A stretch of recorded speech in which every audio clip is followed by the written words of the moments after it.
এটা কি দেখলাম আমি? এটা কি দেখাইলো প্রিন্সের team? Shakib Khan SK ফিল্মসের official Facebook থেকে প্রিন্স নিয়ে এটা কি দেখালো, যেটা দেখে বোঝাই যাচ্ছে যে প্রিন্স বাংলাদেশের সিনেমার ইতিহাসে এতটা জনগণ নিয়ে কিংবা এতটা হর হামেশায় জনগণ কিংবা যে চিত্রটা তারা দেখিয়েছে, ইতিহাসে এত মানুষজন নিয়ে কোনো সিনেমার শুটিং হয়েছে কিনা আমি জানি না। চলুন আমরা দেখে নেব প্রিন্সের শুটিং স্পটে কি দেখা যাচ্ছে।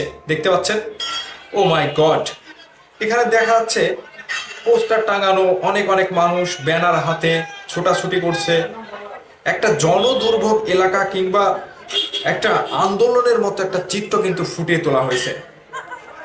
ও ভাই, কি হচ্ছে কলকাতা শহর! এই যে প্রিন্সের প্রযোজক এবং ডিওপি অমিত রায়, অনেকেরই একটা ভুল ধারণা ছিল যে ডিওপি অমিত রায় প্রিন্স সিনেমায় আর নাই, কাজ করছেন। এই যে দেখা যাচ্ছে কিছু একটা বলছে তারা, জাস্ট গ্র্যান্ড লেভেলের হতে যাচ্ছে প্রিন্স সিনেমাটা, তারা কিন্তু দেখালো। তো এই যে চিত্রটা যেভাবে দেখানো হয়েছে, প্রিন্স টিম থেকে কোনো কিছু দেখানো হচ্ছে না, তারা গোপনে গোপনে শুটিং করছে এবং প্রিন্সের কোনো কিছু দেখাচ্ছে না। এটা দেখার পরেও কি বলবেন যে প্রিন্স সিনেমা মানে খুবই গোপনে কিংবা খুবই লো বাজেটের সিনেমা হতে যাচ্ছে? কিংবা অনেকেই যে সোশ্যাল মিডিয়াতে বলা বলি করছে যে প্রিন্স একটা বাংলাদেশের বস্তা বস্তা সিনেমা হবে, নিম্নমানের সিনেমা হবে। এটা দেখার পরেও তারা যে যদি বলে, তারা আসলে বোকার স্বর্গে বাস করছে। এই মুহূর্তে প্রিন্সের শুটিং সেটে শাকিব খান এই রোজার মাসে রোজা থেকেও শুটিং করে যাচ্ছে।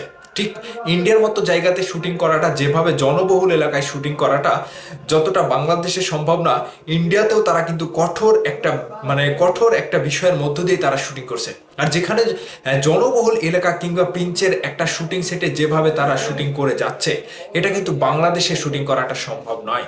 ঠিক শাকিব খানের প্রিন্স সিনেমায় যেভাবে চমক দিয়ে তারা শুটিং করছে চ্যালেঞ্জের সাথে, এখানে বাংলাদেশের সিনেমা প্রিন্স বলেন, বরবাদ বলেন, কোনো সিনেমাতে কিন্তু এরকম জনবহুল এলাকাতে শুটিং করা হয়নি।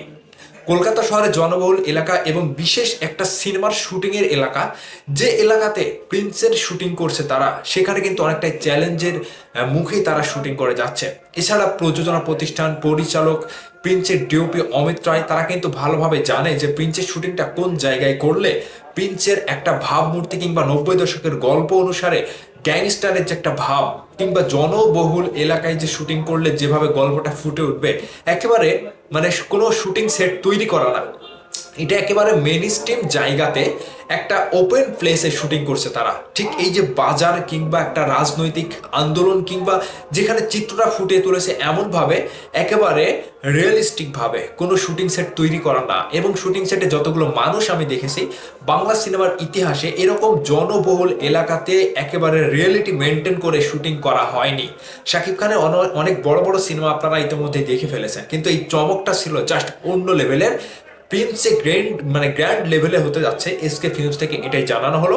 এবং প্রিন্সের যারা ভক্ত, এক কথায় সাকিবিয়ান কিংবা বাংলার দর্শক, আগামী ঈদে এমন একটি সিনেমা পেতে যাচ্ছেন যেটা একটা চ্যালেঞ্জের মুখে তৈরি করা প্রিন্স সিনেমা, যেখানে মেগাস্টার শাকিব খান বিশাল বড় একটা চমক নিয়ে হাজির হচ্ছে খুব শীঘ্রই আগামী ঈদের দিন থেকে। সো সাকিবিয়ান, আপনারা যে শুটিং স্পট দেখলেন এবং শুটিং স্পটে যা কিছু ঘটে যাচ্ছে, এটা দেখেও কি আপনারা বলবেন যে প্রিন্স সিনেমা একেবারে নিম্নমানের গল্পের হতে যাচ্ছে? যারা যারা এরকম বলছে তাদেরকে নিয়ে আপনাদের প্রতিবাদ কিংবা আপনাদের কমেন্ট অবশ্যই ভিডিওর নিচে কমেন্ট বক্সে চাই।